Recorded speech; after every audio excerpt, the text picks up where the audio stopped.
제가 지금 원하고 있는 게 뭐였냐면 한국 이민교회 중에 부목사가 담임되고 담임이 부목사 되는 것을 제가 목회하는 가운데 한번 실현해 보려고 지금 부목사를 계속 꼬시고 장로님들에게 말씀드리고 하고 있는데 저보다 훨씬 앞서서 그 일을 사실 실행해 주신 겁니다. 제가 목사님이 없으셨으면 이민교회에서 어떻게 목회를 해야 되는지 전혀 배우지도 못했을 그러한 어린 시절부터 저를 막 이렇게 띄워두셔서 우리 또 여기 또 이영길 목사님 같이 계신데 이 대가들 앞에서 제가 지금 설교를 한다라는 생각은 요만큼도 안 하고 왔습니다. 그냥 우리 한번 지금까지의 우리들의 삶을 오늘의 말씀을 통하여 다시 되짚어 보자는 겁니다. 부흥이라는 게 뭐 별거 있나요? 나만 뒤집어지면 되죠. 옆에 사람이 뒤집어지는 게 부흥이 아니고요. 내가 뒤집어지면 됩니다. 천국은 마누라 치마 잡고 갈 수가 없습니다. 내가 하나님과 1대1의 관계에서 이루어지는 게 신앙이기 때문에요. 그런 것 생각하지 않고 그런 부담감으로 하면 저 절대로 못 왔습니다. 그런데 목사님께서 말씀해 주셔서 야, 이거 진짜 재밌다. 나중에 나도 한번 해봐야지. 가서 우리 교회 섬기던 파트들 불러 모아서 또 와봤더니 그 일을 할 수 있도록 윤성찬 전도사님 여기 와 있어요. 제가 샬롯에서 보고서 열로 간다 그러고 빠이빠이 해서 갔는데 어느 날 전화가 오셨어요. 이 교회에 오기로 됐대요. 그래서 이건 또 무슨 우연의 하나님 할렐루야. 그리고 올라오면서 하나님께서 내 앞길을 미리 보내신 또 이렇게 세례 요한도 있고 그러셔서 하나님 앞에 진짜 이 모임이 저를 통하여 듣고자 하시는 그리고 나누고자 하시는 하나님의 음성이 있다는 것을 믿고 확신하는 마음으로 저는 왔습니다. 제 말이 아니고 지금부터는 그분께서 여러분들을 통하여 여러분들에게 해주시는 그 말씀을 들으실 수 있기를 간절히 바랍니다. 제가 먼저 기도드리고 시작하겠습니다. 사랑과 은혜가 충만하신 주님을 사모합니다. 오늘 주어진 이 말씀을 통하여 저희들의 모습을 한번 되돌아보길 원합니다. 저희들이 잘났고 못났고가 아니라 하나님께서 주시는 음성을 듣고 나를 되돌아보며 하나님의 거룩하신 그 존전에 나아가기에 부족함이 없는 인생들이 되길 원하오니 오늘 우리들의 마음과 귀를 열어주시고 필요한 것들을 듣게 하시고 그리고 바뀌어야 될 것을 우리가 스스로 통찰하여 바뀌어낼 수 있는 성령의 능력으로 함께하여 주시옵소서. 부족한 종 지혜나 지식이나 입술의 힘에 의지하지 말게 하시고 성령님께서 이 자리에 계신 모든 영혼마다 직접 만져 주시옵소서. 살아계신 예수 그리스도의 이름으로 기도합니다. 오늘 목사님이 소개해 주셨듯이 저는 성악을 전공했습니다. 그래서 성악을 전공해서 이렇게 노래할 때 가끔 이제 막 졸업하고 나서 신대원 갔더니 먹고 살 게 없더라고요. 그래서 아이들 레슨하면서 살고 있는데 레슨할 때 제일 미운 놈이 누구냐 하면 자기가 잘하는 줄 알고 오는 애예요. 이거는 어떻게 바꿀 수가 없어요. 그리고 자기가 잘한대요. 그리고 자기 걸 한번 들어봐 달래요. 그리고 막 노래를 해요. 들으면 아니에요. 그러면 그 아닌 것을 그 아이가 인정하게 하지 않으면 그 다음에 아무리 레슨해도 그 아이를 발전시킬 수가 없어요. 자기는 맨날 빠바로티 듣고 빠바로티인 줄 알고 자기가 도민고인 줄 알고 맨날 그 소리 흉내내다가 와서 혓바닥은 있는 대로 말리고 이상한 버릇은 버릇대로 다 있는데 이걸 어떻게 두들겨 패서라도 바꿔놓지 않으면 완전히 제로 베이스로 놓지 않으면 그 위에 무엇을 쌓아갈 수 없는 경우를 수태에 경험합니다. 경배와 찬양을 제가 하다 보니까 경배와 찬양을 하면서 남이 인도하는 멋진 모습만 이렇게 쫙 배워가지고 오신 너무 많은 분들이 있어요. 제가 오늘 인도하신 분에게 정말 감사합니다. 오늘 진행이 제가 좋아하는 코드 진행으로 쫙 갔어요. 전혀 악보랑 상관없이 제가 좋아하는 코드 진행으로 갔는데 자기 게 있어야 되는데 남의 것을 내 옷에다가 억지로 맞춰서 하는 인생들이 있어요. 그거 왜 하냐고 물어보면 옆에 교회가 하니까 한대요. 그래서는 아무 일도 안 되거든요. 그러면 그걸 제로 베이스로 만들어서 왜 그렇게 시작해야 하는가, 왜 그것이 필요한가 해서 옛날의 버릇과 그 기초를 제로로 만들어서 시작하는 게 제일 가르칠 때마다 힘들었던 걸로 깨닫습니다. 오늘 말씀은요, 우리 안에 이미 예수 그리스도를 알고 있는 우리들 가운데 하나님을 제대로 알고 있는지 되돌아보게 하는 기초적인 말씀이에요. 뭐 다른 화려한 것들도 아닙니다. 여러분 이해해 주실 것은 우리 정재영 목사님은 아주 고상하십니다. 저는 그런 고상한 말투를 쓸 줄 몰라요. 막 자라서 막 얘기하니까 혹시 갑자기 뭐 대갈통이 어쩌는지 눈깔이 뭐 이래도 저 인생이 워낙 저러려니 하시고 편안하게 받으세요. 아주 넥타이 매고 좋은 목사님이랑 섬기실 때 기뻐하십시오. 저 같은 인생도 있습니다. 여하튼 오늘 그 방향서부터 한번 나가보길 원합니다. 이 말씀 중에 가장 중요한 키포인트는 착각에 있다라고 보여집니다. 오늘 본문은 여러분들이 잘 아는 것처럼 예수님의 유년 시절입니다. 이 유년 시절 12살 때의 얘기는 이곳에 외에는 더 이상 등장하지 않습니다. 다시 말해서 예수님의 유년 시절을 우리들이 유추해 보기 위해서는 이 본문 외의 말씀에서는 찾아볼 수 없다는 것입니다. 그런데 왜 예수님의 이 모든 생애에 대하여 어린 시절도 우리에게 잘 알려주면 우리들의 자녀들도 그 모습대로 양육하면 잘 클 수 있을 텐데 왜 그걸 많이 알려주지 않고 탄생과 그리고 공생애를 시작한 가르침과 마지막 그 죽음에 포커스가 있고 예수님의 잘했던 그 생애에 대해서는 다스리지 않고 있는가 한번 곰곰이 생각해 볼 필요가 있습니다. 왜 성경은 그렇게 편중되게 기록하고 있는가? 한번 깊게 생각해 보면 답이 금방 나옵니다.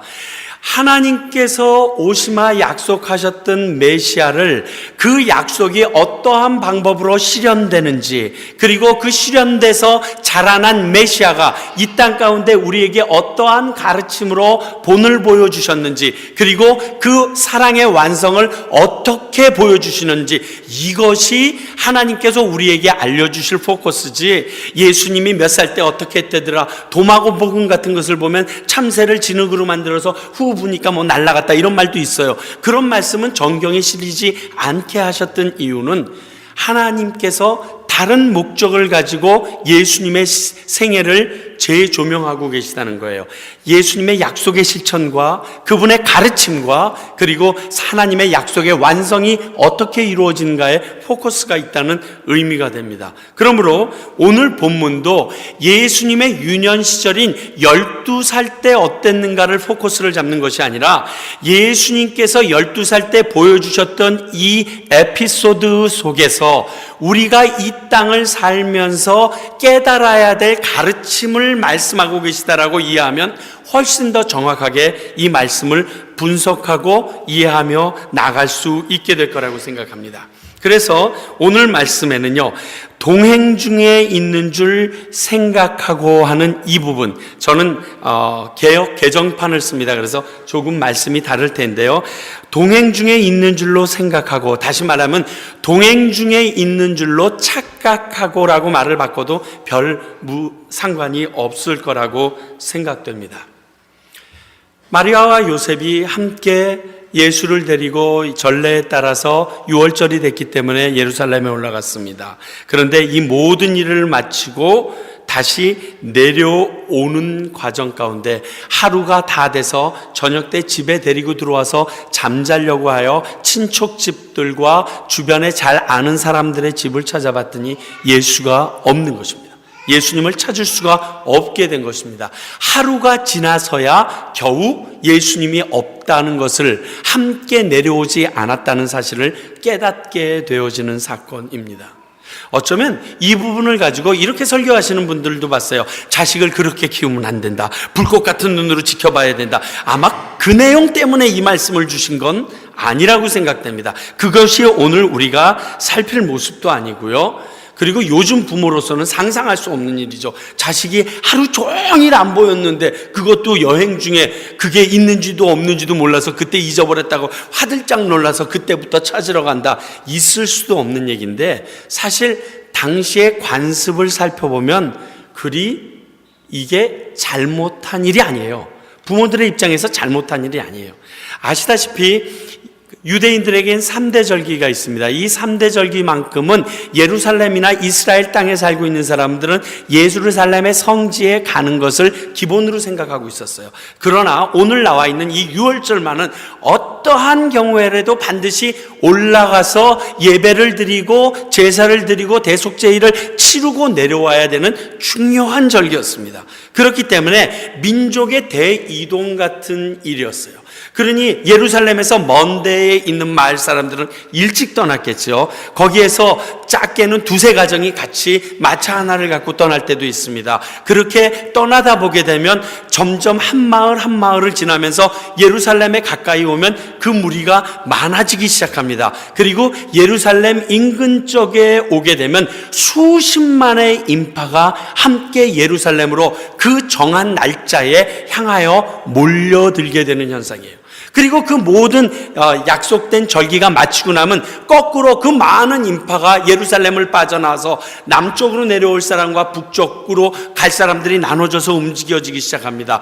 분명히 이제 남쪽으로 내려왔겠죠. 내려오다 보면 수십만이 같이 내려오니까 그때 알고 있었던 아이들끼리는 서로 아이들끼리 뭉쳐서, 그리고 어른들은 어른들끼리 뭉쳐서 그 대이동을 움직여 내려오다가 자기 마을에 되면 한두 가정씩 사라져 버리는 것이 그 당시에 관습적인 모습이었어요. 그러니까 하루 종일 예수님께 대하여 생각하지 않고 요셉과 마리아가 움직인 것은요, 이전에도 그렇게 했기 때문에 가능했던 일이에요. 오늘 성경을 보니까 해마다 유월절이 되면, 그리고 12살이 돼서야 유월절에 갔다라고 생각하는데 12살이 돼서야 성전 안에서 결례를 행할 수 있는 나이가 된 거지. 여러분, 자녀들 다 놔두고 가겠어요?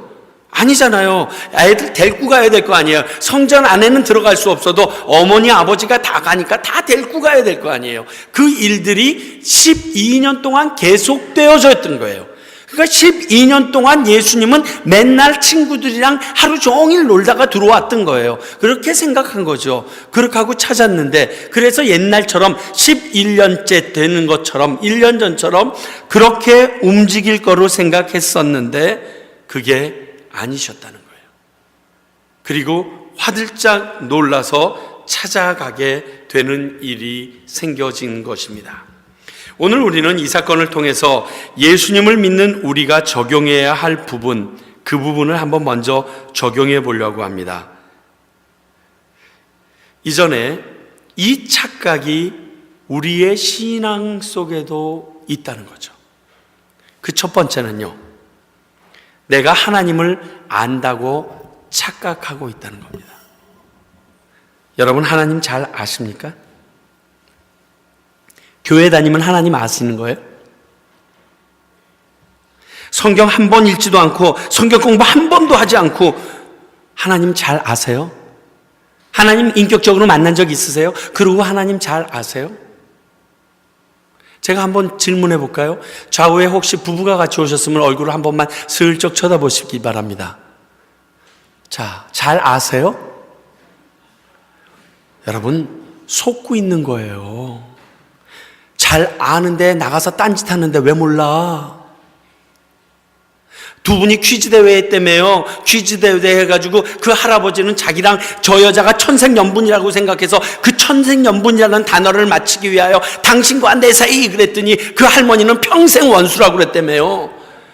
그건 생각하는 바가 다른 거예요. 나는 저 사람이 천생연분인 줄 알고 살았는데 그 할머니는 애들만 출가해봐라, 당신과 나는 황혼이원이다, 평생 원수로 생각하고 살고 있는 거예요. 그게 부부 사이에도 있을 수가 있는데 하나님을 아세요? 하나님을 얼마나 아세요? 아, 좋아요. 성경 읽습니다. 성경 좀 읽었다고, 성경 공부 좀 많이 했다고 하나님 잘 아는가요? 물론 아무것도 하지 않은 사람보다는 많이 알겠죠. 그러나 분명히 성경이 말하기를 성령님의 도우심이 없이는 하나님을 바로 알 수 없다고 했기 때문에 그저 교회 나온다고 우리들이 하나님을 안다라는 것은 큰 착각일 수 있습니다. 그 착각의 가장 큰 대명사가 사도 바울이었어요. 사도 바울은요, 자기가 하나님 너무 잘하는 줄 알았어요. 그리고 하나님이 좋아하는 일을 하는 줄 알았어요. 그래서 스데반 집사를 돌로 쳐 죽일 때, 야, 옷이라도 갖고 와, 내가 봐줄게 그랬고요. 뿐만이 아니라 조서를 가지고 대제사장의 직인이 찍힌 것을 가지고 다마스커스까지 예수 믿는 사람 잡아 죽이려고 무슨 일이라고 생각했는지 아세요? 하나님의 일이라고 생각해서 지금 하나님을 업신여기는 그 도당 이단들을 나는 쳐부시러 간다라고 생각하고 갔던 게 사도 바울이었어요. 그런데 다메섹 도상에서 딱 나타나신, 빛 가운데서 나타나신 예수님이 나는 네가 핍박하는 예수다. 그때 뒤집어진 거예요. 아, 그러면 내가 지금 쫓아다녔던 이 일이 하나님이 원하시는 일이 아니었던가 봐. 뭐 이런 거예요. 이걸 그때야 깨닫는 거예요. 아니, 그렇게 가마리엘 문화에서 성경에 박식하고요, 그가 말할 때 되면 아무런 사람들도 스스로 얘기할 수 없어서 네 지식이 너를 미치게 했다라고 얘기하는 그 어마어마한 두뇌와 지식을 가진 사람도, 하나님만을 위하여 따라갔던 사람도 잘못 알고 있는데 우리는 바로 알고 있을까요? 대제사장들과 서기관이요, 그 사람들은 하루 종일 성경 파먹고 사는 사람입니다. 성경에 대해서 뭐 하나만 얻어내면, 하나님이 이런 이야기를 하신 것 같다라는 것 하나만 얻어내면 평생 먹고 살 수 있었던 사람이 서기관과 대제사장들입니다. 그들이 무슨 일을 했습니까? 하나님의 하나밖에 없는 외아들 예수 그리스도를 십자가에 달아 죽이는데 앞장섰습니다. 하나님을 알긴 쥐뿔을 알아요. 하나님을 아는데 하나님이 보내신 아들도 못 알아봐요. 저희들 하나님 아세요? 여러분들 하나님 아세요? 교회 오래 다녔다고 하나님 아시는 줄 아세요? 그래서 예수님이요, 누가복음 23장 34절에 보면 십자가상에서 이런 기도하시죠. 아버지여, 저희를 사하여 주옵소서. 자기의 하는 것을 알지 못함이니이다. 이거는요, 사실이에요, 사실. 죽이는 사람들이, 대제사장들이 지금 죽이는 자가 메시아인 줄 몰랐어요. 그걸 예수님은 알아서 안타깝게 얘기하신 거예요. 스데반도 안타까움에서 얘기한 거예요. 저 사람들 죄 좀 용서해 주세요. 저 사람들 지금 하나님의 아들이 예수 그리스도라는 거 몰라서 저러는 거거든요. 제발 제발. 진심이에요. 아주 피토하는 절규와 같은 외침이셨어요. 그런데 그들은 그 말을 우습게 여기고 자기는 지금 하나님을 모독한 어떠한 이단의 괴수를 처형시킨다라고 생각하고 예수 그리스도를 십자가에 달아 죽였다니까요. 우리도 지금까지의 경험과 관행에 의해서 이런 식으로 하나님을 알고 있다라고 착각하실 수 있어요. 여러분, 정말 하나님 아십니까? 정말 아십니까? 그것은 사도 바울의 경우처럼 극히 위험할 수도 있습니다. 두 번째는요, 하나님은 잘 몰라도 나는 예수는 믿어라고 또 착각할 수도 있어요. 예수님은 자기가 믿는데요. 여러분, 믿는 게 뭔지 아세요? 믿는 게 뭔지 아세요? 여러분, 오늘 앉으신 그 의자에 앉으실 때 의자 밑에 다리가 안전한지 보고 앉으신 분, 그냥 앉으셨죠? 의자다, 앉으면 편해, 덜퍼덕. 그게 믿음이에요. 내가 알고 있는 바가 사실인 것을 믿기에 행동이 따라서 털퍼덕 주저앉는 게 믿음이에요. 옛날 사극 같은 거 보시면 이런 거 나오죠. 뭐 들어왔던 사람들이 왕이 내린 어주를 마시고 팍팍 피토하고 한두 명씩 쓰러져 죽어 있습니다. 그런데 이제 또 한 사람이 들어옵니다. 그러니까 왕이 탁 술을 따르면서 이걸 받아라 그럽니다. 보들보들 떨면서 말합니다. 날 못 믿느냐? 안 마시면 못 믿는 거예요. 믿으면 마셔야 되는 거야. 그게 당신 주셨으니까 하고 꿀꺽, 옆에 사람이 다 쓰러져 있어도 꿀꺽 마시는 게 이게 믿음이에요. 어떠한 일이 내가 알고 있는 것이 그게 행동이 수반되어질 때 믿음이에요. 그러니까 야고보서 기자는 행동으로 말미암아 믿음이 완성된다는 것을 얘기해 준 거예요. 그게 로마서랑 상치되는 게 아니라요. 아주 중요한 부분이거든요. 내가 진짜 예수를 믿는다? 제가 단적으로 물어볼게요. 예수님 믿는 사람이 왜 그렇게 근심 걱정이 많아요? 맨날 돈 지갑 때문에 왜 싸워요? 예수님 믿는 사람들이 왜 사람 보고 실망해서 푹푹 나가 넘어지세요? 예수님이 그렇게 말씀하셨어요. 그따고 신경 쓰지 말라고, 성경에. 근심 걱정 이런 거 하지 말라고 쓰셨어요. 물론 예수를 믿는다고 어려움이나 환난이 없다는 얘기가 아니에요. 그러나 그것들은 너희들이 걱정할 부분이 아니라고 얘기하셨다는 거예요. 예수님이 그렇게 얘기하셨으면 그분을 믿는다면 어떻게 해야 되죠? 근심 안 해야 되는 거예요. 걱정 없어야 되는 거예요. 사람 보고 넘어지지 말아야 되는 거예요. 나는 자신 있어야 되는 거예요. 모든 일을 다스리는 분이 하나님이시다. 나를 여기까지 보내신 이도 하나님이다. 누구처럼? 요셉처럼. 내 형님들 걱정하지 마세요. 당신들이 나를 팔았다고 두려워하지 마세요.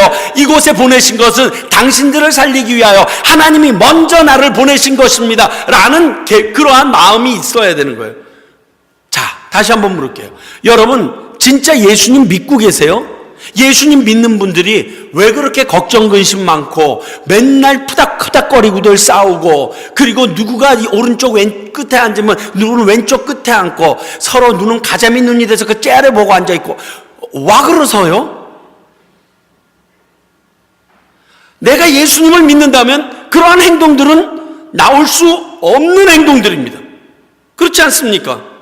하나님이 하지 말라고 얘기하신 성경에 있는 말씀이니까 그대로 따라야 되는 거 아니겠어요?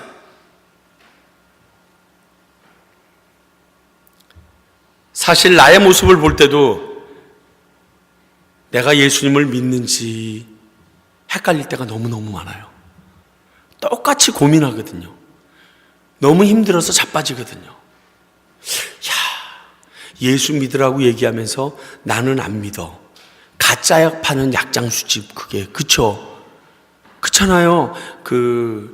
돈이제 때 사랑의 묘약 보면 절대로 듣지 않는 사랑의 묘약이 있습니다. 그거 팔면서 지는 마시질 않아요. 그러면서 계속 팔아만 먹는 놈이 있는데 똑같은 거야. 지 자식이 그거 먹으려면 이런 거 먹으면 안 돼. 그러고 확 치면서. 그거랑 똑같은 거 아니에요? 내 모습이 그게 아닌가 혹시 생각해 봐요. 내가 지금 전하고 있는 예수, 나는 믿고 있는가? 우리의 신앙의 선배 중에 다니엘이라는 사람이 있었습니다. 이 다니엘이라는 사람은 자기가 섬기던 다리오 왕이 30일 동안에는 왕의 그 어떤 것에도 감사하거나 예배를 드리거나 기도를 하게 되면 사자굴에 집어넣는다는 직인이 찍힌 것을 알았습니다. 그 직인이 찍힌 것을 알고도 다니엘서 6장 10절을 보면 이 조서의 왕의 도장이 찍힌 것을 알고도 하루 3번 예루살렘을 향하여 하나님께 감사하였다. 어떤 분은 그러더라고요.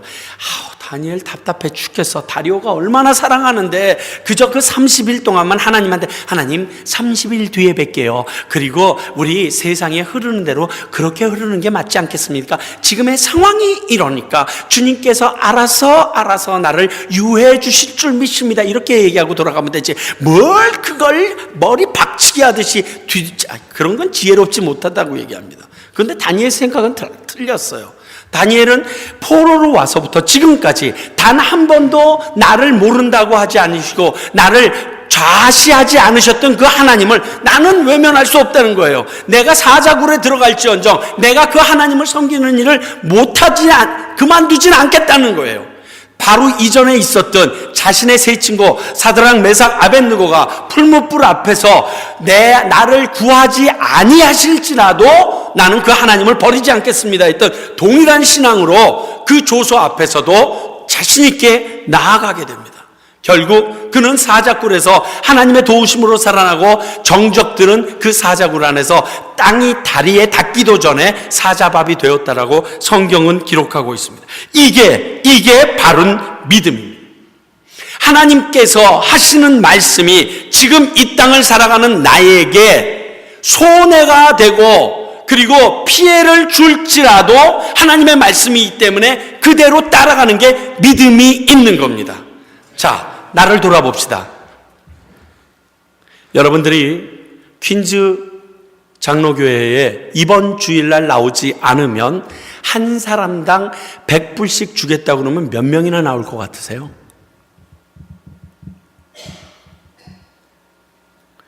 글쎄, 옛날에 출석했다고까지 얘기하면서 돈만 받아갈걸?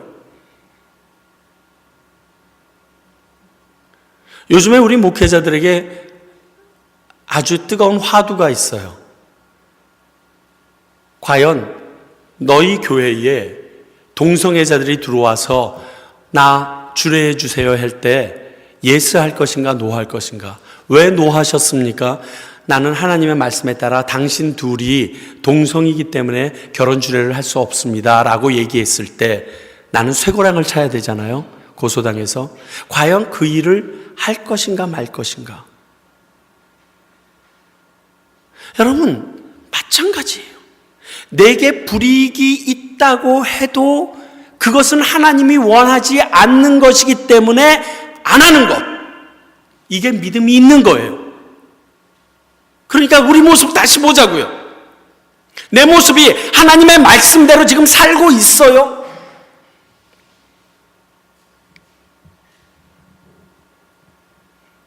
그런데 내가 믿음이 있다고요? 예수님을 믿고 있다고요? 마지막으로 한번 오늘 내용 그대로 하나님이 여러분과 동행하신다고요? 여러분, 빛과 어두움은 두 개가 동시에 같은 자리에 있을 수가 없습니다. 빛이 있으면 어두움은 도망가게 됐습니다. 근데 빛이 하나님으로 표현됩니다. 그러면 어두움의 나의 삶과 그리고 내가 좋아하는 것만 추구하는 나의 모습이 하나님과 동행할 수 있을 거라고 생각하세요? 결국 나의 이러한 모습으로 인하여 하나님과 나는 동행조차 할 수 없는데 주가 나와 동행을 하면 야, 난 너랑 해본 적이 없는데 그러시면 어떡하려고 그랬어요?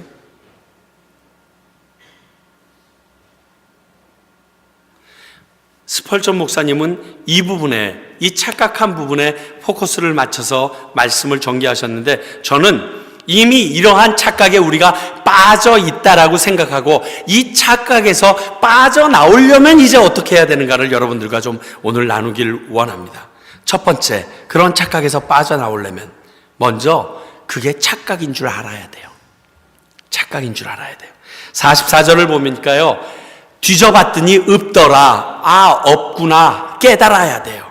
아, 지금 예수님이 내 안에 없구나. 내가 예수님을 믿는 게 아니었구나. 그저 주일만 되면 앞에 사람이 가니까 따라갔던 종교 행위를 했었구나. 하나님과 나와는 상관없이 그저 그날 안전 땜빵 하려고, 왜냐, 주일날 교회 안 나갔다 오면 괜히 교통사고 나갈 것 같고, 가게에서 일하다가 누가 권총 들고 들어올 것 같고, 애가 다칠 것 같고 막 이래가지고 하나님 오늘이라도 제발 우찌하면 되시겠습니다. 이런 마음으로 혹시 종교 행위를 하려고 오신 건 아닌지, 그걸 깨달아야지 일이 시작돼요. 필립 얀시는 내 안에 하나님이 없다라는 책을 통해서 내게 벌어진 어떠한 사건 가운데도 그분이 나를 도와주지 않으셨어. 그래서 내 안에 하나님이 없구나라고 생각했는데 그게 아니라 그분이 있어서 그 정도구나로 나중에 깨달아지는 것을 얘기했는데, 우리는 이 반대의 상황의 모습 가운데도 동일하게 하나님에 대하여 예수님이 내 안에 계심을 계속적으로 인정하며 깨달으며 나아가는 훈련이 필요하다는 것입니다. 옆에 교우가 그리고 나와 가까운 분이 열심히 신앙생활을 잘해. 야, 저런 사람 부르고 신앙생활 잘한다. 그래서 나는 아무런 생각 없이 그 사람이 하는 행동만 따라한다라고 내가 신앙생활을 하는 줄 아세요? 이 교회도 제가 보니까 27년 됐다고요. 저희 교회도 지금 금년이 28년 됐어요. 이제 내년도가 29주년 때인데요. 27년 되고 28년 되고 29년 되면 뭐 합니까? 예수님 앞에, 하나님 앞에 예배 드린 적이 없는데, 그 교회가 주인이 하나님인 적이 없는데, 이러면 이건 얼마나 황당한 줄 아세요? 이렇게 억울할 때가 어딨어. 매 주일 친구들 놀러 갈 때 놀러 가지도 못하고 교회 나왔는데.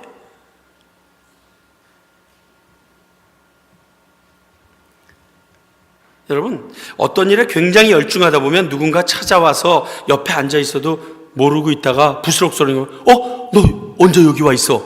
이럴 때가 있잖아요. 그런 것처럼 내 안에 예수님이 계신지 안 계신지 빨리 먼저 스스로 점검을 해보셔야 돼요. 정말 내가 예수님 믿고 있나? 내가 그분을 중심으로 살고 있나? 정말 그분을 원해서 따라가고 있는가? 한번 빨리 오늘 체크업 해보세요. 그저 교회 오래 다녔다는 거 이런 대답하지 마시고요. 두 번째는요, 44절과 45절을 보니까 착각인 줄 알았으면 회복하려고 노력해야죠.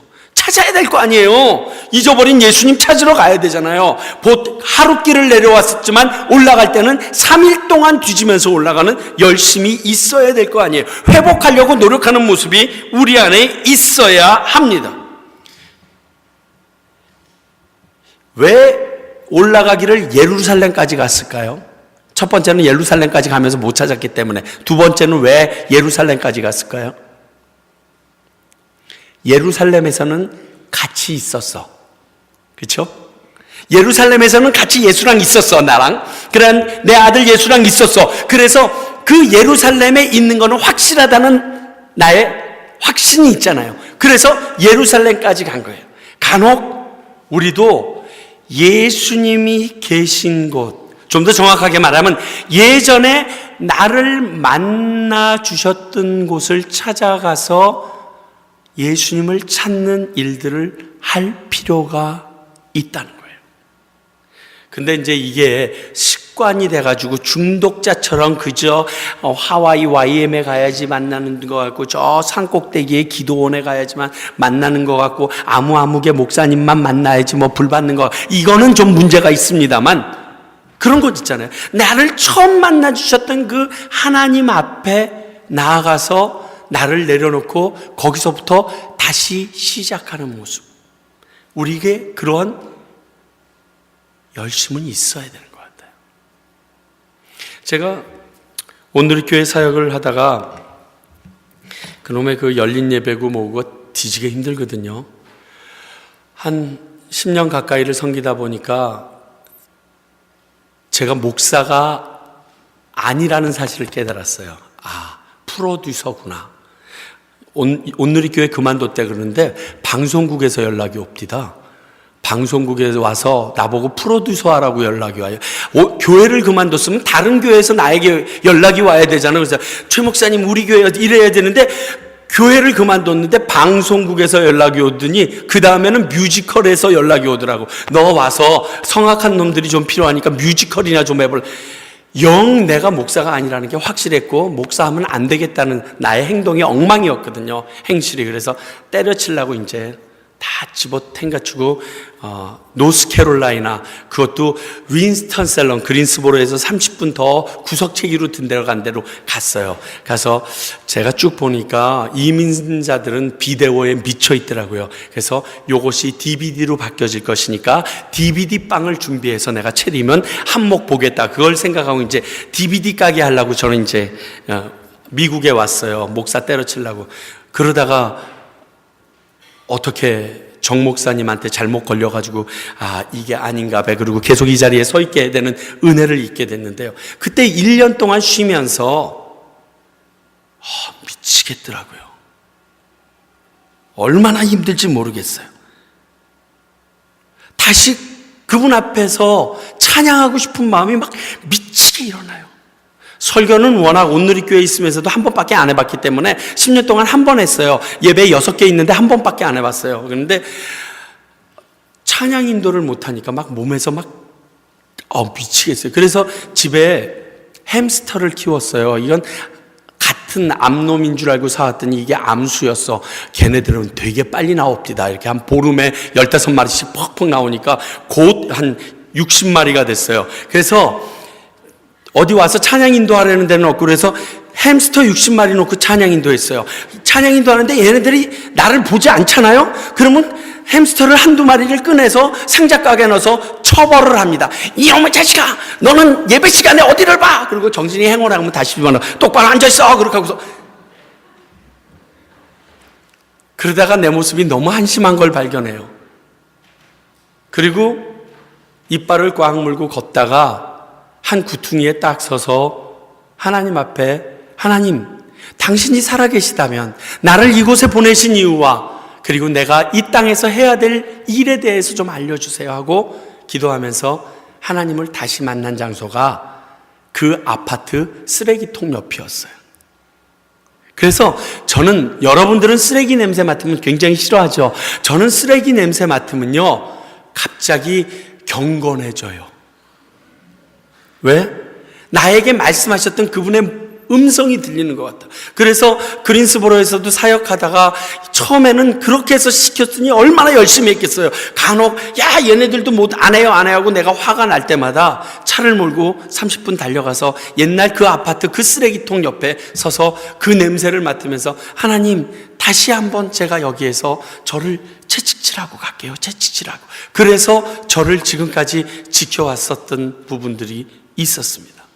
예수님을 예루살렘까지 찾아갔던 이유는 예루살렘에서는 예수님을 요셉과 마리아가 봤었어. 그곳에서는 함께 같이 있었어. 그랬기 때문에 거기서부터 다시 시작해 보려고 움직인 것입니다. 오늘 여러분들이 교회에 나오신 이유가 그것 아닙니까? 이곳에서 예수님을 만나기 위해서 나오신 것 아닙니까? 이곳이 그곳이 되길 간절히 바라는 마음에서 오신 것 아닙니까? 그런 노력이 없이 그저 TV 앞에 앉아서 야 인터넷 틀어봐, 야 어디 돌려봐라, 야 뭐 교회가 뭐가 있니? 인터넷에 있으면 전 세계의 모든 훌륭한 목사 설교 다 들으면 뭐해? 그대로 안 사는데 예배나 드려? 파자마 바람에 나와서 있다가 띵동 하면 잠깐 멈춰라 그러고서 나가서 할 말 다 하고 거기 고양이 밥 주고 고양이가 지나가다가 우유 쏟으면 그거 다 닦고 그렇게 하고 앉았다가 오늘은 좀 늦게 됐나 봐 점심 먹고 듣지 나머지 이러다가 그냥 훌떡 지나가고 그곳에서는 예수님 못 만나거든요. 그래서 오늘 여러분들 여기 나오신 거예요. 그래서 여기에서 예수님 다시 만나고 회복하고 싶은 마음에 오신 거라고 믿어요. 그러한 장소가 여러분들에게 있어야 되고 그것을 위하여 찾아갈 필요가 있다는 거예요. 다시 말해서 에베소 교회에게 말씀하셨던 것처럼 첫사랑을 회복하셔야 돼요. 예수님 처음 만났을 때 그 짜릿짜릿한 기억하세요? 오늘도 같이 식사하다 보니까 그 식사를 대접해 주신 그 집사님 댁에 얘기를 하다 보니까 목사님 목요 찬양 있으셨어요? 예. 있었는데요. 저희도 그때 옛날에 목요 찬양 갔었어요. 그 말을 듣고서 가는 데마다 두란노 목요 찬양에 왔을 때는 분들이 엄청 많은 것을 생각하면서 그때 그 리바이벌이 다시금 한번 이 미국 땅에서도 일어날 필요가 있는데 그 마음들이 회복되질 필요가 있는데 그런 생각을 얼핏 했다니까요. 그렇습니다. 그 첫 만남을 다시 회복하기 위하여 노력하는, 하루에 내려올 수 있고 하루에 올라갈 수 있는 길을 3일 동안 뒤져서 올라가는 노력이 필요합니다. 세 번째는요, 착각을 알아야 되고 회복을 위해서 노력해야 되고, 그리고 그 나머지 49절을 보니까 내가 내 아버지 집에 있어야 될 줄을 알지 못하셨나이까. 오늘 이 예수님의 대답은요, 부모님에겐 좀 불손하게 들리기도 하지만 가장 기본이고 근본을 말씀하신 거예요. 가끔 드라마를 보다 보면요, 그 범인을 잡다가 범인을 못 잡게 되면 그 범인네 집에 갑디다. 그래서 그 범인네 집을 뒤져보고요, 안 그러면 가까운 부모 친척네 집을 가고요, 그 다음에도 그게 안 되면 범인네 집에서 잠복을 합니다. 근데 너무 재밌는 건요, 그 범인네 집에서 잠복하다가 그 범인이 잡힌다는 사실이에요. 난 웃겨 죽겠어요. 왜 가? 경찰이 있을 텐데 가! 왜 그럴까요? 그곳에서 해결하지 않으면 안 될 게 있어요. 사람이라는 것이 근본서부터 움직여야 될 것이 있기 때문에 그 심리로 거기까지 간다고 그래요. 그렇다면 우리도 다른 것 생각하기 전에 하나님 앞에서 그분이 내 안에 없다는, 그리고 그분이 내 안에 안 계시고 내가 믿지 않았다는 이 착각이 깨달아지면 근본을 다시금 다져볼 필요가 있어요. 예수님이 아버지이신 자기네 집에 가 있는 건, 그 아버지 집에 가 있는 건 당연하지 않아요? 똑같이 우리도 한번 우리의 근본을 다져볼 필요가 있어요. 모르겠습니다. 보스턴으로 온다니까 유식하게도 얘기 못하겠고, 그렇다고 또 무식하게 얘기하면 중간에 내려가라고 그럴까 봐도 걱정이고 했는데, 하여튼 제가 아는 상식에서 얘기 드립니다. 수학의 기초는 뭐죠? 왜 이렇게 어렵게 덧셈 뺄셈이에요. 그렇죠? 수학의 기초는 덧셈 뺄셈이에요. 아무리 어렵고 대단한 공식이 있었어도 덧셈 뺄셈 끝나면 끝나는 겁니다. 아무리 공식을 제대로 대입했어도요, 덧셈 뺄셈에서 실수를 하면 그 정답은 나올 수가 없게 되어집니다. 그렇듯이 그 근본을 정확하게 해결하고 있는가 볼 필요가 있어요. 아까도 제가 성악에 대해서 얘기했지만, 성악에서 제일 중요한 게 뭘까요? 사람들이 묻더라고요. 그래서 아주 쉬워요. 목소리가 좋아야 돼요. 두 번째는 호흡이 좀 있어야 돼요. 목사님 그거 말고 어떻게? 이거 보셔. 타고난 목소리가 걸레인데 내가 그 걸레를 빤다고 행주 이상 되겠수? 빛가 번쩍 융단 되려면 나올 때부터 융단으로 나와야 돼. 제가 애들 가르쳐 보니까요, 그게 목소리가 여기도 성악하시는 분 계시다고 그러는데, 이게 노력해서 되는 게 아니에요. 그저 그냥 돼요. 그냥. 여러분 김동규라는 놈 아세요? 그 콧수염 기르고 다니는 놈? 진짜 노래를 못했어요. 1학년 때 C를 맞았으니까. 그런데 그 자식을 볼 때마다 내가 화나는 게 있는데, 악기를 배워본 적이 없는데 앞에 사람이 치는 걸 보면 똑같이 쳐요. 드럼을 배워본 적이 없는데 드럼을 보면 드럼을 어떻게 치면 되겠다라고 손을 놀려서 그대로 쳐요. 춤을 배운 적이 없는데 마이클 잭슨이 추는 걸 이렇게 보다가 자기가 추면 똑같이 춰요. 그럴 인생들을 가리켜서 태어나면서 금수저를 입에 물고 나온 인생들이라고 그래요. 이 인생들은 노력해서 가질 수가 없는 거예요. 기본이 탄탄하니까 나중에 3학년, 4학년 되니까 넬슨 노르마를 바리톤이 빡빡 하이 CD를 내면서 부르는데 할 말이 없더라고요. 똑같아요. 중요한 건 근본이 무엇인지 알아야 돼요. 자, 기독교의 가장 근본, 신앙생활의 가장 기초는 뭐라고 생각하세요? 제가 너무 세게 물어봤나요? 좀 부드럽게 여러분들 신앙생활을 할 때 근본을 뭐라고 생각하세요? 제가 생각하기에 기도 아니겠어요? 기도해야겠죠. 하나님의 말씀 붙잡는 거 아니겠어요? 예배하는 거 아니겠어요? 이 부분을 진단해 보세요. 과연 내가 하나님 앞에 얼마나 기도하고 있는가? 내가 하나님의 말씀을 얼마나 읽고 있는가? 그리고 그 하나님이 천지를 다스리고 계시는 분을 높여드리고 찬양하는 삶을 살고 있는가? 예배하는가? 기도하지 않는다는 것은요, 하나님 백 없어도 나 잘 됩니다라는 뜻이에요. 그거 아주 무서운 얘기예요. 기도하지 않는다는 것은 난 당신 따위는 더 이상 필요 없수, 이런 말이에요.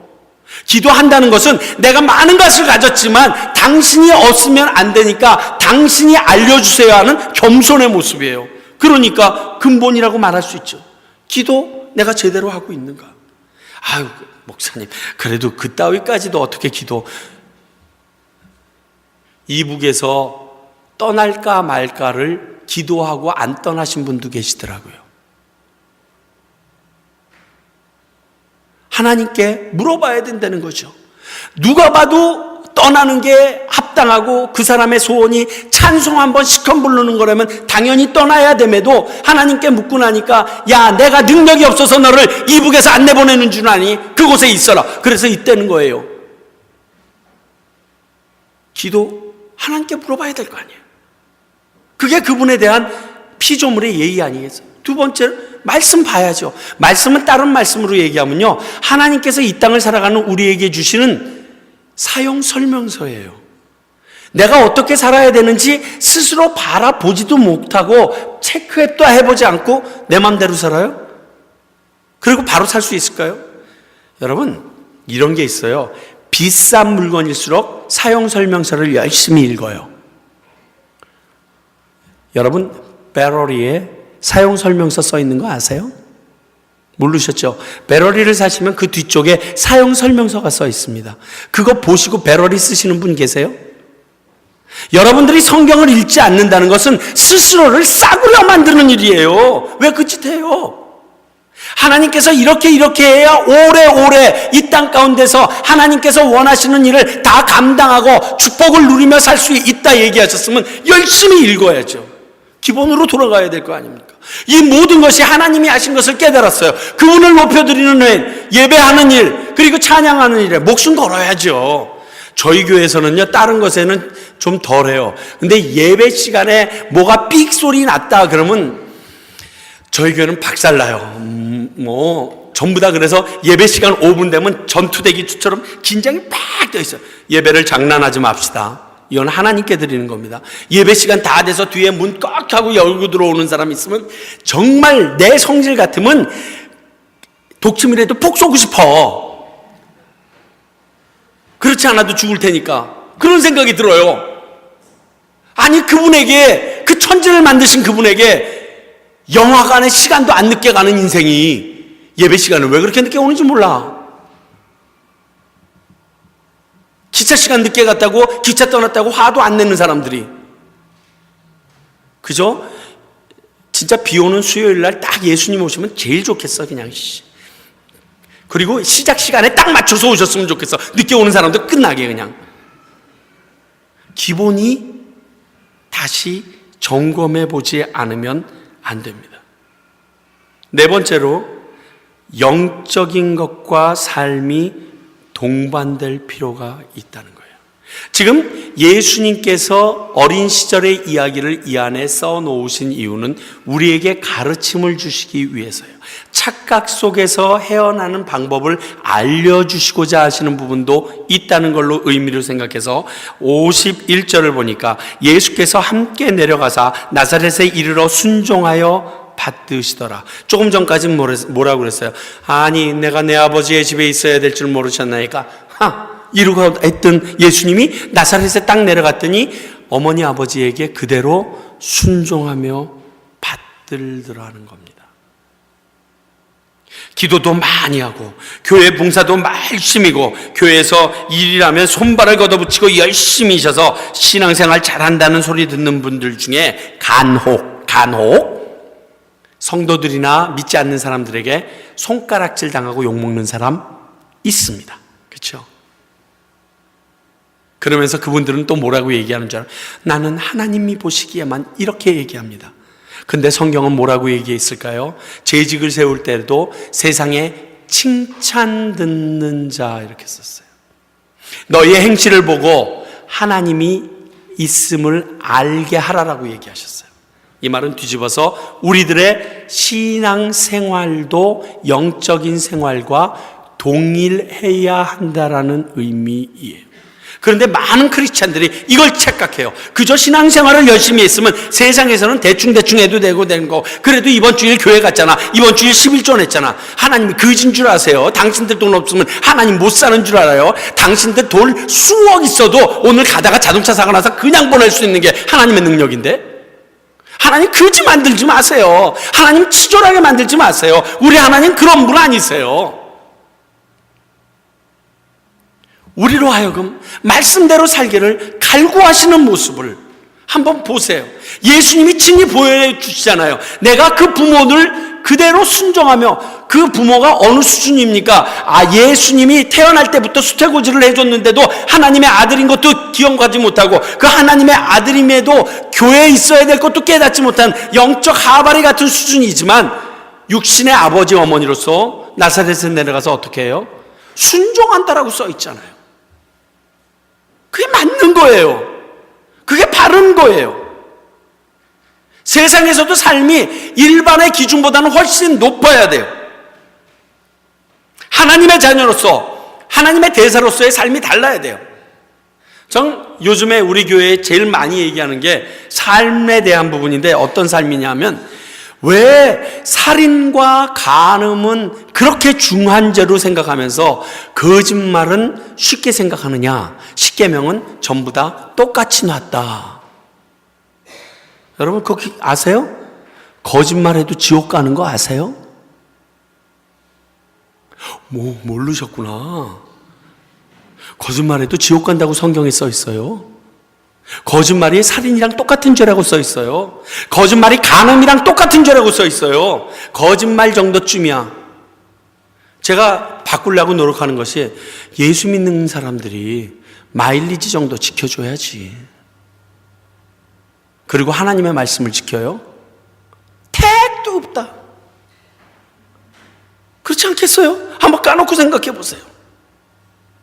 너무 쉽게 생각해요. 하나님의 말씀을 제대로 몰라요. 아니야, 알아도 웃기게 생각해. 그게 누구였는지 아세요? 그게 하와였어요. 먹으면 죽는다고 하시더냐? 죽을까 하노라. 죽을까 하긴 아니에요. 죽었잖아. 그래서 인간 다 죽게 됐잖아. 영원히 살 수 있는 에덴 동산은 어디 있는지 찾지도 못하게 해가지고 전부 다 죽어버렸잖아요. 우리 다 죽을 수밖에 없는 인생이 됐잖아요. 여러분, 그 나라에 이르러서 지옥 간다 그러면 지옥 가는 거예요. 아무리 노력해도 못 가는 거예요. 천국. 현대 기독교가 욕먹는 부분이 바로 이런 부분이에요. 종교와 삶을 이분화시키는 것이 지금의 기독교가 욕먹는 가장 근본, 아니, 이민교회 목사의 말이나 이민교회 성도들에 대하여 아주 졸같이 보는 이유가 여기에 있어요. 삶이 안 따르는 걸. 제가 알기에 보스턴에 한 2, 3만 명 한인이 있다고 그러는데 2, 3만 명 중에서 교회 안 다니는 사람만 한 2만은 될 겁니다. 이 2만 중에서 최소한 10,000명 이상은 교회 안 다닌 적이 없을 겁니다. 그들이 왜 교회 안 다니냐고 물으면 그들의 인생의 삶 때문에 그렇대요. 물론 그 인생들도 잘못된 거지만 우리의 삶이 바뀌면 그분들은 돌아와요. 그분들이 떠난 이유가 나예요, 나. 목사인 나, 장로, 권사, 집사, 예수 믿는다고 껍죽대고 앞에 서 있는 그 인생들 때문에 그렇게 된 거예요. 신앙과 삶을 구분해버리는 잘못된, 성경에서는 적어 놓지도 않은 일을 자기의 믿음으로 믿었던 사람들 때문에 그렇게 된 거예요.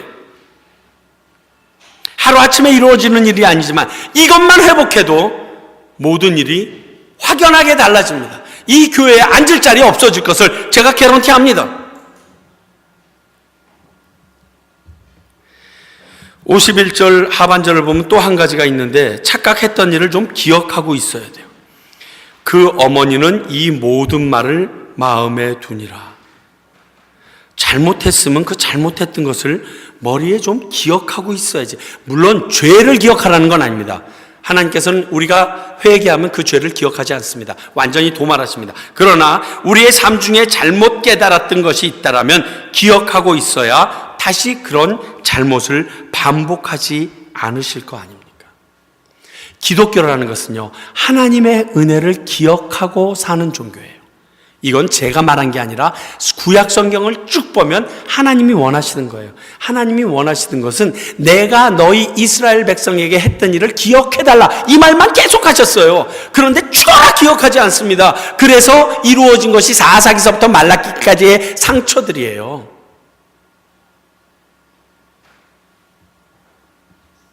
마리아의 특징은요, 어떠한 예수와의 관계된 일이 있을 때마다 마음에 두는 특징이 있어요.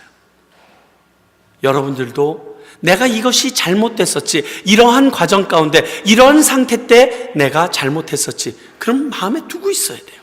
그래야 그러한 상황이 또 내 앞에서 벌어질 때 내어 쫓을 수 있고 도망갈 수가 있게 되기 때문에 그렇습니다. 자, 왜 이 사건이 성경에 기록되어 있을까요? 왜 이 가르침을 우리에게 주셨을까? 우리가 바로 되길 원하시는 하나님의 사랑이에요, 사랑. 결론은 우리를 배려하는 하나님 아버지의 사랑의 마음이에요. 어떤 사랑의 마음이냐? 마태복음 7장 21절에서부터 23절에 이런 말씀 기록되어 있습니다. 나더러 주여 주여 하는 자마다 다 천국에 들어갈 것이 아니요 다만 하늘에 계신 내 아버지의 뜻대로 행하는 자라야 들어가리라. 그날에 많은 사람이 나더러 이르되 주여 주여 우리가 주의 이름으로 선지자 노릇하며 주의 이름으로 귀신을 쫓아내며 주의 이름으로 많은 권능을 행하지 아니하였나이까 하리니 그때에 내가 그들에게 밝히 말하되 내가 너희를 도무지 알지 못하니 불법을 행하는 자들아 내게서 떠나가라 하리라.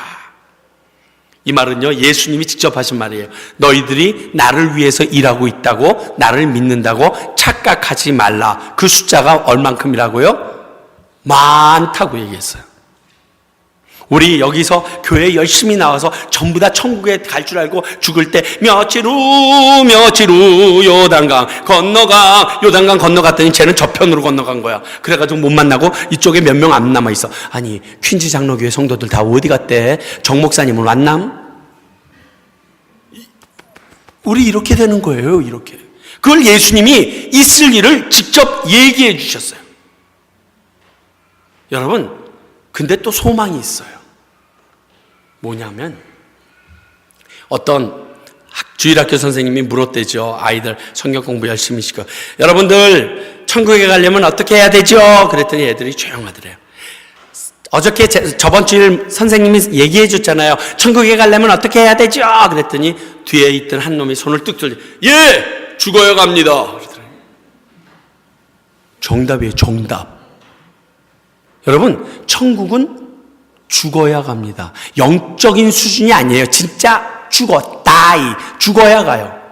그 말은 뒤집으면 나는 지금 살아있기 때문에 천국으로 갈 수 있는 확률이 있다라는 거예요. 여러분, 그걸 아셔요. 여러분 지금 살아서 이 자리에 앉아 계시잖아요. 이것 자체가 우리는 천국에 갈 수 있는 확률이 있다는 뜻이에요. 천국은 아주 이상한 데라서요. 죽어서 밑에서 아무리 백을 써도 그 나라에서는 옮겨지는 법이 없어요. 이 땅에서 내가 한 모든 행위로 그 나라에서 내가 판결받는 것이에요. 그러니까 죽은 사람에게는 천국이 아무짝에 쓸모가 없어요. 살아서 어떻게 하느냐에 중요한 포인트가 있어요. 그러니 여러분과 저는 지금 살아있잖아요. 그러니까 지금 이 시간 이 자리에서 여러분들이 하나님 아버지, 내가 당신을 못 몰랐습니다. 당신을 만나기를 원합니다. 나의 모든 죄를 속죄하여 주시고 당신을 나의 구주로 영접합니다. 그 시간부터 여러분들 오늘 가시다가 교통사고 나도 천국 가는 거예요.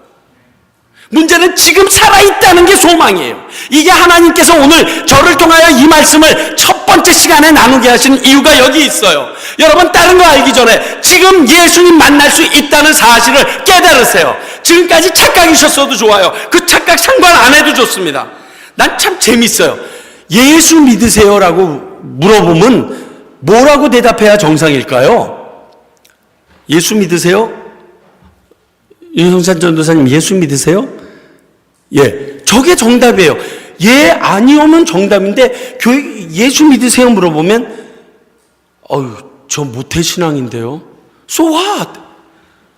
내가 예수 믿냐고 물어봤지 당신 모태신앙인지 못하는 신앙인지 내가 그런 거 물어봤어? 혈육으로 안 된다니까. 그렇게 써 있어요, 성경에. 예수 믿으세요? 제가 목사입니다. 내가 목사냐고 물어봤어? 당신 예수 믿냐고 물어봤지? 장로냐고 물어봤어? 물어보면 대답이 저 장로인데요. 권사. 목사님 저 교회 다닌 지 10년. 내가 10년 됐냐고 물어봤어? 예수 믿냐고 물어봤지? 제가요 목사 안수 받는데 저희 아버님이 조금 좀 그냥 바짓바람이세요.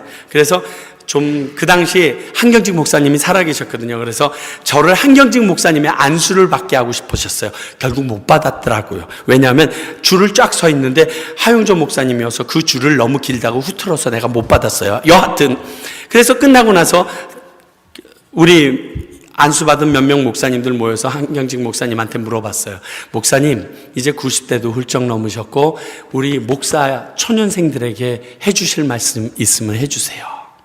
그랬더니 저희들을 쑥 돌아보시면서 목사님들 예수 잘 믿으세요. 저희 충격받았어요. 충격. 목사 안수 받았잖아요. 그럼 보통 일주일 전에 금식 정도는 하거든요. 지금 뜨거워. 막 지금 나가면 온 세상을 불살을 수 있을 것 같고 믿지 않는 영혼들은 다 내 거 만들 수 있는 그 뜨거운 하고 있는데 우리들한테 가서 목사님들 예수 잘 믿으세요.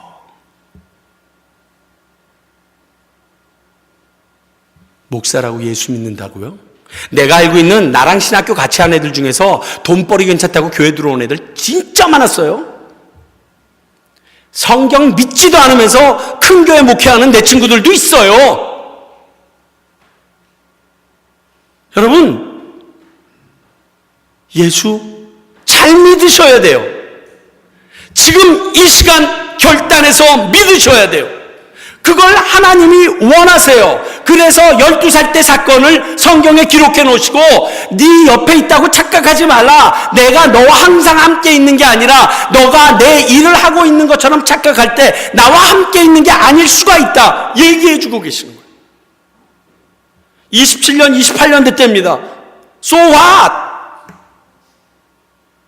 예수 믿으라고요. 나를 위하여 죽으신 예수 믿으라고요. 그분을 믿는다면 그분이 원하는 대로 살라고요. 딴소리들 하지 말고 예수 믿으랬더니 왜 목사를 믿어? 목사 믿고 나서 시험 받았대. 내가 시험 받으라고 그것도 그랬나? 저는요 제 아내 안 믿어요. 제 아내도 저 절대로 안 믿어요.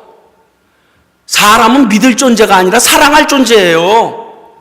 그 사람이 잘못해도 사랑해줘야 될 존재지 믿어야 될 존재가 아닌데 사람 믿어놓고 상처받았다고 누가 믿으랬어요? 믿을 거 하나님만 믿으랬지. 믿으려는 하나님은 안 믿고 왜 사람 믿어놓고 그 난리들을 치세요? 예수 믿으라니까요. 하나님 믿으시라니까요. 오늘 이 저녁에 여러분들에게 간구합니다. 하나님 믿으세요. 예수님 다시 믿으세요. 그분 믿고 계신지 아니면 그저 착각했는지 확인하세요. 자동차 처음 배우면요 라이트 켰다 껐다도 힘듭니다. 막 낮에 달리다 보면 저녁 때까지 그저 큰 길은 달리죠. 왜? 밝으니까 옆에서 헤드라이트 다 켜주니까. 그러다가 우리 집 들어가려고 골목길 딱 들었으면 그때서야 내가 헤드라이트 안 켰는지 깨달아요. 그리고 놀라서 킵니다. 우리 신앙 그래요. 내가 예수 믿는 줄 알아요. 맨날 교회 나가니까. 동물원에 가면 원숭이 됩니까? 아니잖아요. 교회 나온다고 신자 되는 거 아니라니까요. 안수 받고 목사 되고 집사 되고 장로 되고 권사 되고 그러면 예수 믿는 걸까요? 아니라니까요. 예수 그리스도를 진정 여러분으로 인정하신 증거를 드러내면서 사세요. 그렇지 않으면 내 안에 예수 없다. 진짜로 쓰시게 돼요. 그분이 뭘 기뻐하시는지 그분의 기쁨을 위하여 달려가는 저와 여러분이 되시길 바랍니다. 기도하겠습니다.